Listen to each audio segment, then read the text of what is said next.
Welcome, everyone, to this explainer. Today, we're unpacking a truly fascinating piece of medical history, Samuel Hahnemann's foundational text, The Organon of the Medical Art. Now, we aren't just going to look at this like some dusty old history book. No, we're going to examine it exactly as it was intended to be used, as an architectural blueprint for clinical practice.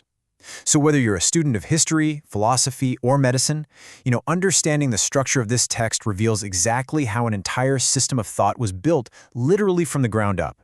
But before we map out this blueprint, let's just pause for a second. Think about this. What is the actual difference between blindly memorizing a set of medical rules and actively practicing them on a living, breathing patient?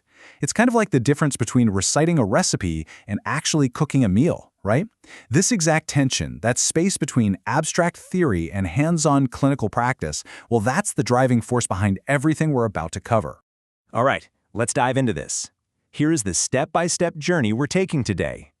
We're going to define disciplined thinking, track the 6 editions of the text, map out the master ground plan, zoom in on the 6th edition revisions, explore why translations matter so much, and finally, bring it all to the modern clinic. Starting with Section 1, Tool for Disciplined Thinking, not just a textbook. To really grasp this work, we've got to set the stage and understand what Hahnemann was actually trying to achieve. The very word organon is super significant here. It literally translates to a tool or instrument for disciplined thinking. So this wasn't meant to be just a textbook you cram before an exam. It's a methodological guide.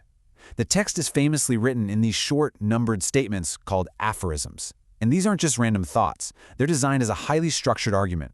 Step by step, aphorism by aphorism, the Organon builds this bridge between abstract philosophical concepts and very precise, practical, clinical methods. Notice the emphasis on the term medical art in the title. By calling it an art, the text makes a very specific claim. It's saying that medicine isn't just a mechanical, one-size-fits-all routine. Absolutely not. It requires disciplined practice, keen observation, and deep clinical judgment. The practitioner actually has to adapt their knowledge to the highly individual, constantly changing needs of the person sitting right in front of them. Moving right along to Section 2, 6 Editions of Evolution, a living document. So this foundational text didn't just drop out of the sky perfectly formed. It evolved drastically over time. Tracing its timeline from 1810 to 1921, we see Hahnemann constantly adapting his system in response to real-world clinical complexity and, frankly, academic criticism. The first edition back in 1810 focused heavily on rational therapeutics, but by the 4th edition in 1829, he had to expand the context to deal with really stubborn chronic diseases. Then the 5th edition in 1833 comes along and really amplifies the philosophical language of the vital force. And finally, the 6th edition was completed in 1842, right near the end of his life. But, incredibly, it wasn't published until decades later in 1921. That massive delay in publication? It's a staggering piece of the puzzle. Hahnemann passed away in 1843, but that 6th edition wasn't published until 1921. We're talking about a gap of nearly 80 years. This means entire generations of practitioners and students were learning exclusively from the 4th and 5th editions. This publication delay literally created massive variations in how the clinical tradition was interpreted and practiced, simply because the late-life changes Hahnemann made were locked away in a manuscript for decades. Which brings us to Section 3, the Master Ground Plan, Building the Architecture. Let's look at the actual structure of the Organon, treating it like a master blueprint for building a practice. The text has this very deliberate, highly logical flow. It starts way up at a high-level philosophical altitude and systematically descends right down to the practical clinic. Step 1 establishes the mission of the physician, the highest ideal of cure. Step 2 defines what the physician actually needs to know, which means understanding the disease and understanding the medicines. Step 3 is all about the logic of application, basically matching those two together. And finally, Step 4 details the hands-on practical methods, how to actually take a patient's case, how to prove medicines, and how to administer them. It's a complete, beautiful architectural flow. Section 4, the 6th edition revisions, late clinical refinements.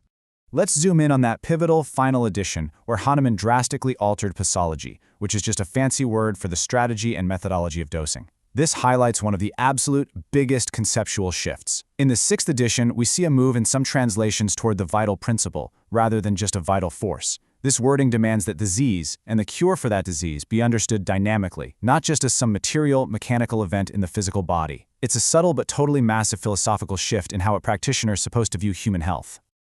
Building on that dynamic view, the 6th edition brought in some highly specific clinical adjustments. It introduced the LM, or 50 millisomal potency scale. It shifted away from giving dry doses repeatedly, moving instead toward water dosing. It also introduced the concept of succussion, which basically means forcefully shaking the liquid to slightly alter the dose before repeating it. The whole goal of these revisions was focused on controlled, gentle administration and paying incredibly careful attention to the individual sensitivity of the patient before you ever repeat a dose. Next up is Section 5, Why Translations Matter, Words Shape Philosophy. Now this brings us to a really crucial academic hurdle. The original Organon was written in German. This means English readers are entirely reliant on translators, and the words a translator chooses, they completely shape the philosophy. In the English-speaking world, there are two major translation traditions you need to know about.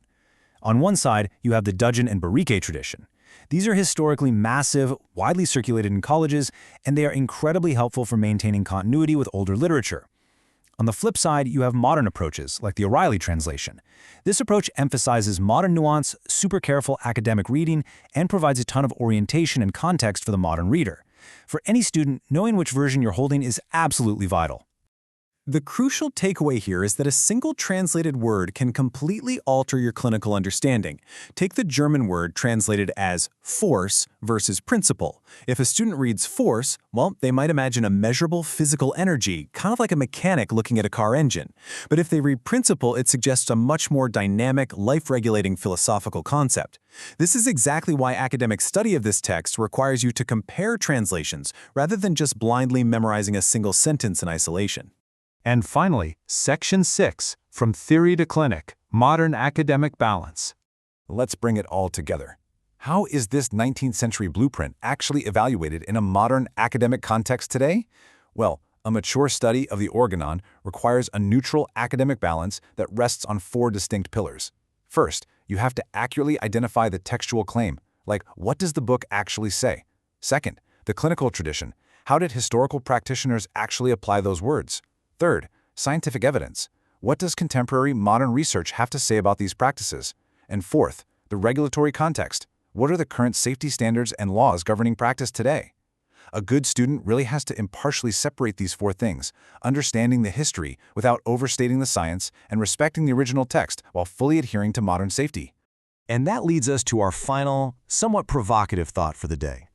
Imagine you studied the blueprint. You've carefully matched the disease image to the medicine image, and the patient's symptoms actually begin to improve. What do? Do you immediately step in and repeat the dose? Or do you pull back, wait, and observe? Mastering the organon of the medical art ultimately means understanding that the most profound clinical decision is often simply knowing when to act and when to just step back and let the art of healing unfold. Thanks for joining me on this explainer, and keep asking great questions.